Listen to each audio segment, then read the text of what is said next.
नमस्कार दोस्तों, मैं हूं आपका दोस्त विनोद शर्मा और आपके साथ एक ऐसी तस्वीर ले आया हूं जो कि आजकल हरियाणा में काफ़ी ज़्यादा वायरल हो रखी है। तोशाम में फ़िलहाल मैं खड़ा हूं और ये बहल रोड है। तोशाम से जो कि बस स्टैंड की तरफ से रोड आता है, वहां खड़ा हूं और झुग्गी झोपड़ियाँ यहाँ की काफ़ी ज़्यादा अब चलन में है, चर्चाओं में है, क्योंकि वजह है यहाँ की बेटी, इन झुग्गियों की बेटी लाली ने कुछ ऐसा कर दिखाया है।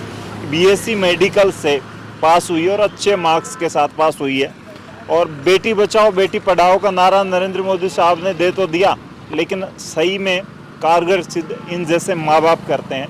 मेरे साथ लाली के पिता हैं। क्या नाम है अंकुल जी? रमेश नाम है। रमेश जी, कैसे मन बना और बेटी जब पढ़ने लगी तब मुसीबतें कितनी आई और अब लोग क्या कह रहे हैं? जी मुसीबत तो बहुत आई है हमारे पास। कभी धंधा हो जाता तो भी काम चल जाता है, भाई कभी पेंशन नहीं है, कभी ड्रेस नहीं है, जूते नहीं है, नहीं पास में हो तो पड़ोसी के पास लेके भी काम चलाया है जी। अच्छा, मतलब ऐसे काम करना पड़ता है, यही काम आप करते हैं, परिवार को ऐसे ही पाला है आपने? हाँ ऐसे ही पाला है जी। ये लोहे का काम करता है, भट्टी रोड के पास डाल के भाई यहाँ काम आ गया तो काम चल गया। अच्छा 7 साल नहीं बना दी, बेचाए फेरी लगा दी गाँव में। अच्छा, तो चलते चलते थोड़ा बात कर लेंगे हम। प्रदीप, आप आगे जाएंगे तो मेरे हिसाब से बेटर। जैसे गांव में काम होता था पहले, ठीक ठाक काम चलता था, अब तो काम वैसा ही मिलता है, नहीं मिलता? नहीं, गाँव में कोई काम नहीं मिलता है जी। कोई ऐसे है, कोई भला आदमी मिल जाए तो ले ले, नहीं तो नहीं लेते भी कोई भी। फिर बेटी की फीस वगैरह कैसे एडजस्ट होती, कैसे मैनेज? बेटी की फीस तो ऐसे है, फेरी का काम करता हूँ जी। कभी 7 छाननी बेच दिए, कभी चिमटे फूकनी बेचाए जी। कभी ऐसा भी हुआ है कि उधार उधूर करके बेटी की फीस देनी पड़ी हो? उधार भी करके पड़ोसी पे लेकर मैं तो काम चलाया जी, क्या करे। अब बेटी पढ़ी है तो उम्मीदें जगी हैं कि ये नौकरी लगेगी, सरकार कुछ हेल्प कर दे या कोई हेल्प कर दे तो थोड़ा सा परिवर्तन आएगा घर में, इन झुग्गियों में। हाँ तो इतनी ये बेटी भाई मेहनत करी है, दुख पा सुख पा के ये पढ़ाई लिखाई है, तो सरकार कोई मेहनत करे, कोई और समाज का कोई मेहनत सफल कर दे तो बहुत बढ़िया काम हो जाएगा। आपकी झुग्गी कौन सी है, या स्पेशल आप कोई बड़े मकान में रहते हैं या यहीं रहते हैं? जी हाँ, झुग्गी के पास ही रहते हैं। अच्छा, इसी झुग्गी में रहते हैं। हाँ तो यहाँ तो बारिश वगैरह में रात में अंधेरे में पढ़ना बड़ा मुश्किल होता होगा। तो क्या करे, तो ये बारिश आती है तो पानी भी टपक जाता है, दिक्कत भी हो जाती है भाई। ऐसे लत्ते का भाई भी भीग जाते, ड्रेस भी भीग जाती है लड़की की।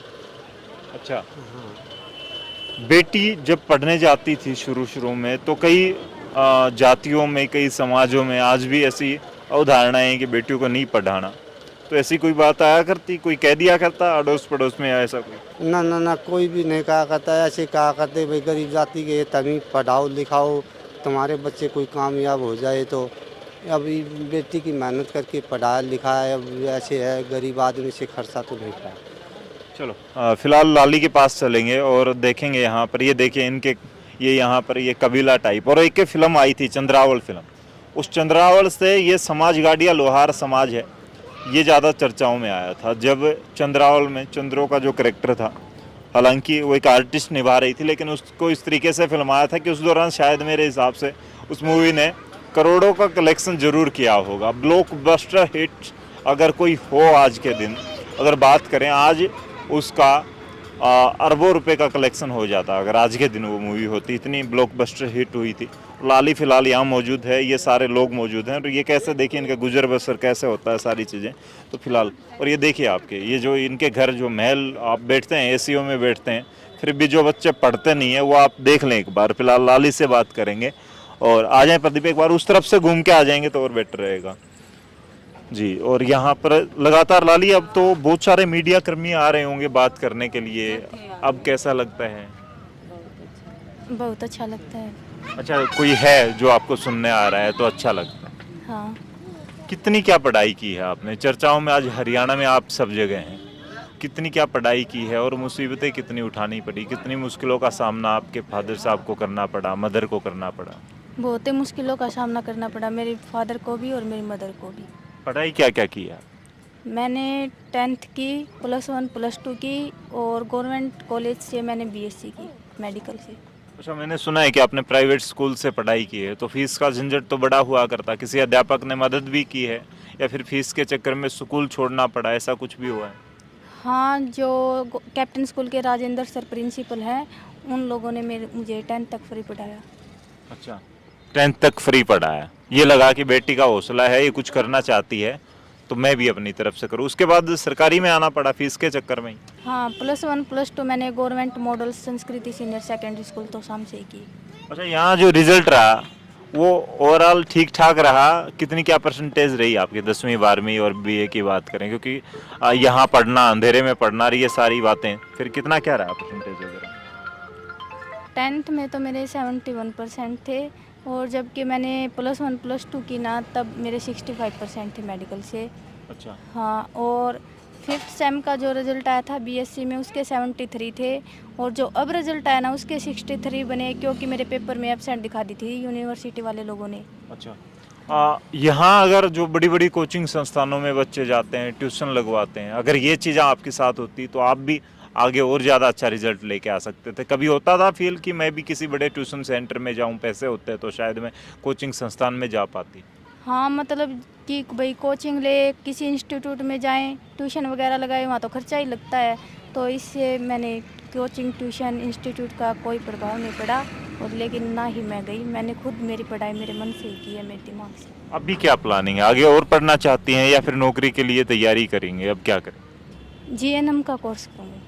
जीएनएम में तो फीस बड़ी लगने वाली है, कुछ है एडजस्टमेंट? किसी ने कहा है, भरोसा दिलाया है, या अभी तक कोई नहीं आया? इतने सारे लोगों ने आपकी वीडियो देखी। नहीं, अभी तक वैसे तो कोई नहीं आए, कि ये बोल रहे हैं कि भैया आप पढ़ाई करोगे तो हम आपका खर्चा देंगे। अभी तक कोई नहीं आया? आया नहीं कोई। मैं यहाँ अपील करना चाहूँगा, बड़ी बड़ी एडवर्टाइजमेंट होती हैं, बड़े बड़े स्कूल हैं, अब लाखों रुपए लगा देंगे।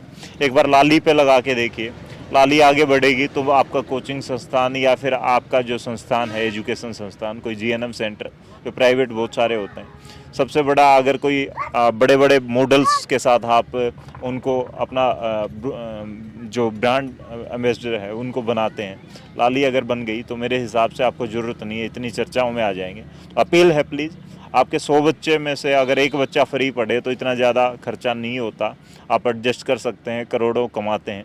तो लाली को मैं अपील करना चाहूँगा, एक बार कॉलेज में आप अपने एडमिशन दे देंगे तो इस बेटी का भी भला हो जाएगा और आपके कॉलेज का, आपके संस्थान का भी ज़रूर भला हो जाएगा। फिलहाल लाली, अभी उम्मीद है कोई करेगा कॉल, कोई ना कोई तो ऐसा लाल होगा जो कॉल करेगा, जिसको पैसों से ज़्यादा इंसानियत से प्यार होगा। हाँ, जो भाई बच्चों को पढ़ाना चाहते हैं, शिक्षा के क्षेत्र में आगे लाना चाहते हैं, तो वो सरकार भी मदद करेगी और भाई नागरिक भी मदद करेंगे।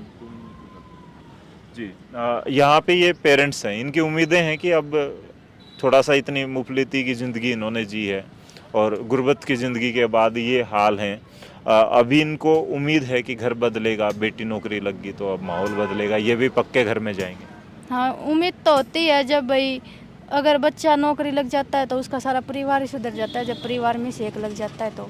घर में 2 भाई और हैं, लेकिन आप ही ज़्यादा पढ़ी, भाई पढ़ना नहीं चाहते थे या फिर सबको माँ बाप ने कोशिश करी लेकिन वो पढ़े नहीं? जो मेरा बड़ा भाई है उसने +2 कर रखी है, उसने बहुत ही भर्तियाँ भी देखी, जो वैकेंसी निकली उनके फॉर्म भी भरे, लेकिन उसका नंबर ही नहीं पड़ा। अच्छा। हाँ।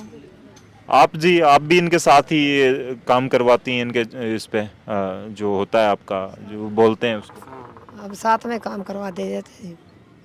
दिन रात मेहनत के बाद खर्चा पानी निकल जाता है, ठीक ठाक खाना खा लेते हैं या कभी मुश्किलें भी आती हैं? मुश्किल भी आ जाती है, कभी कभी खाना खा लेते हैं, कभी कभी भूखे भी सो जाते हैं, कभी दिहाड़ी बन जाती है, कभी नहीं बन जाती है। तो फिर जो फीस वगैरह है लाली की, वो कैसे एडजस्ट हुई? कॉलेज की जो हज़ारों की फीस होती है, आपकी +1 +2 की फीस थी? किसी पर जी उधारे ले आए, किसी पर भाई टाइम पास करके कदे दिहाड़ी बनी, किसी पर उधारे ले आए तो कमा के पास दिहाड़ी बनी, उसका भी दिए पैसे लेके, ऐसे दिए जी। तो उन मुश्किलों के बाद अब लगता है कि ये अंधेरा दूर होगा, अब खुशियाँ आएंगी, लाली नौकरी लग जाएगी, तो सरकार भी कुछ कोशिश करेगी? सरकार कोशिश करेगी तो देख खुश तो होते हैं भाई, हम गरीब आदमी था कि सरकार मदद करेगी तो इसके बाद लगाएगी तो फिर खुश तो क्यों नहीं होंगे, मदद करेगी तो सरकार। लाली, फ़ोन पे वगैरह आप गूगल पे वगैरह कुछ चलाते हैं? ऐसा कुछ है आपसे कांटेक्ट हो सके किसी का, या फिर मतलब? मेरे पास नहीं है, क्योंकि एटीएम कार्ड के बगैर नहीं चलता ना ये। अच्छा। हाँ। तो मतलब आपने, वैसे आपका अकाउंट नंबर है? हाँ, अकाउंट नंबर है मेरा। तो फिलहाल आप लाली को कुछ ना कुछ डोनेट कर सकते हैं, और मैं तो सबसे अपील करना चाहूँगा जो संस्थान चलाते हैं अपने एजुकेशन के, एक बार लाली को प्रमोट करके देखिए, आपका सिस्टम अपने आप प्रमोट हो जाएगा और शायद इस परिवार की खुशियाँ आप बन सकते हैं, उसके हिस्सेदार बन सकते हैं। इस बेटी की इस बहादुरी, इस कोशिश को आप क्या नाम देंगे? इस वीडियो को शेयर करते हुए कमेंट में ज़रूर लिखें। और लाली अब कुछ आगे करना चाहती है तो इसके हौसलों के बारे में ज़रूर लिखें। तब तक के लिए धन्यवाद। राम राम, जय हिंद।